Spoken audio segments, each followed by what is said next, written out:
How to listen to God. These are a few simple suggestions for people who are willing to make an experiment. You can discover for yourself the most important and practical thing any human being can ever learn: how to be in touch with God. All that is needed is the willingness to try it honestly. Every person who has done this consistently and sincerely has found that it really works. Before you begin, look over these fundamental points. They are true, and are based on the experience of thousands of people. 1. God is alive. He always has been, and He always will be. 2. God knows everything. 3. God can do anything. 4. God can be everywhere all at the same time. These are the important differences between God and us human beings. 5. God is invisible, we can't see Him or touch Him, but God is here. He is with you now. He is beside you. He surrounds you. He fills the room or the whole place where you are right now. He is in you now. He is in your heart. 6. God cares very much for you. He is interested in you. He has a plan for your life. He has an answer for every need and problem you face.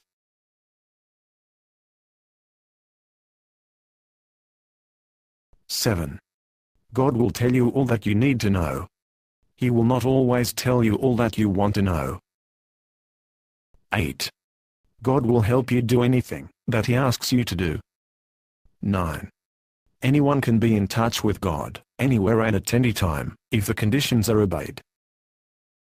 These are the conditions: to be quiet and still, to listen, to be honest about every thought that comes, to test the thoughts to be sure that they come from God, to obey. So, with these basic elements as a background, here are specific suggestions on how to listen to God. 1. Take time. Find some place and time where you can be alone, quiet and undisturbed. Most people have found that the early morning is the best time. Have with you some paper and pen or pencil. 2. Relax. Sit in a comfortable position. Consciously relax all your muscles. Be loose. There is no hurry. There needs to be no strain during these minutes. God cannot get through to us if we are tense and anxious about later responsibilities.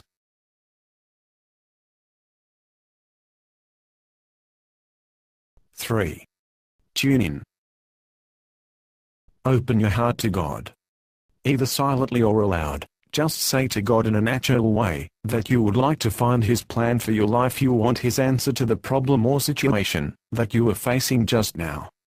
Be definite and specific in your request. 4. Listen. Just be still, quiet, relaxed and open. Let your mind go loose. Let God do the talking. Thoughts, ideas, and impressions will begin to come into your mind and heart. Be alert and aware and open to every one. 5. Write. Here is the important key to the whole process. Write down everything that comes into your mind. Everything. Writing is simply a means of recording, so that you can remember later. Don't sort out or edit your thoughts at this point. Don't say to yourself, "This thought isn't important, this is just an ordinary thought. This can't be guidance, this isn't nice, this can't be from God. This is just me thinking," etc. Write down everything that passes through your mind. Names of people. Things to do. Things to say. Things that are wrong and need to be made right. Write down everything. Good thoughts, bad thoughts. Comfortable thoughts, uncomfortable thoughts. Holy thoughts, unholy thoughts.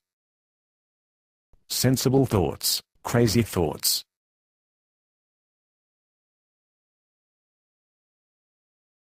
Be honest. Write down everything. A thought comes quickly, and it escapes even more quickly, unless it is captured and put down. 6. Test. When the flow of thoughts slows down, stop.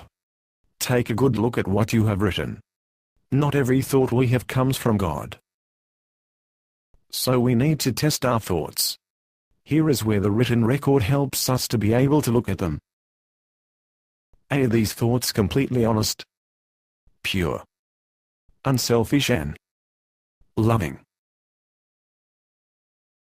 Be these thoughts in line with our duties to our family, to our community? See these thoughts in line with our understanding of the teachings found in our spiritual literature? 7. Check. When in doubt, and when it is important, what does another person who is living two-way prayer think about this thought or action? More light comes in through two windows than one. Someone else who also wants God's plan for our lives may help us to see more clearly. Talk over together what you have written. Many people do this. They tell each other what guidance has come. This is the secret of unity. There are always three sides to every question: your side, my side, and the right side. Guidance shows us which is the right side, not who is right, but what is right.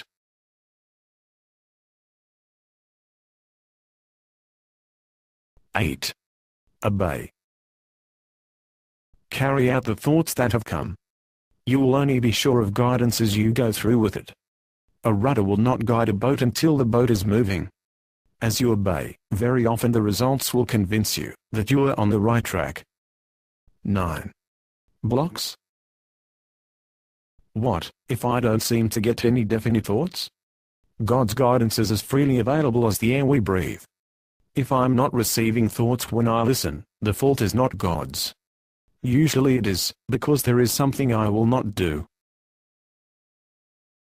Something wrong in my life, that I will not face and make right. A habit or indulgence I will not give up. A person I will not forgive. A wrong relationship in my life I will not give up. A restitution I will not make. Something God has already told me to do, that I will not obey.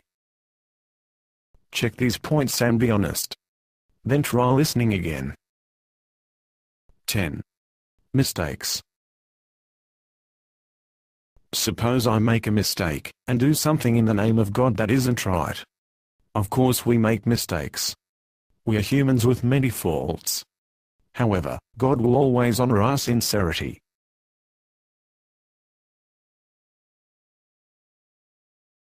He will work around, and through every honest mistake we make. He will help us make it right. But remember this. Sometimes when we do obey God, someone else may not like it, or agree with it.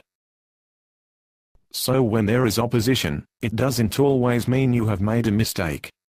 It can mean that the other person doesn't want to know, or to do what is right. Suppose I fail to do something that I have been told, and the opportunity to do it passes. There is only one thing to do. Put it right with God. Tell Him you're sorry. Ask Him to forgive you, then accept His forgiveness and begin again. God is our Father. He is not an impersonal calculator. He understands us far better than we do. 11. Results. We never know what swimming is like until we get down into the water and try. We will never know what this is like until we sincerely try it.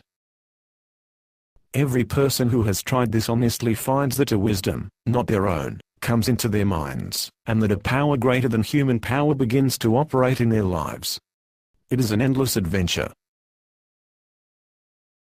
There is a way of life, for everyone, everywhere. Anyone can be in touch with the living God, anywhere, anytime, if we fulfill His conditions. When man listens, God speaks. When man obeys, God acts.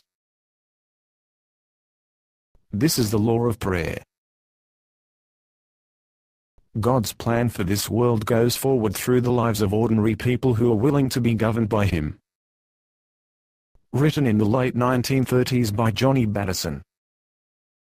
A personal friend of Dr. Bob's.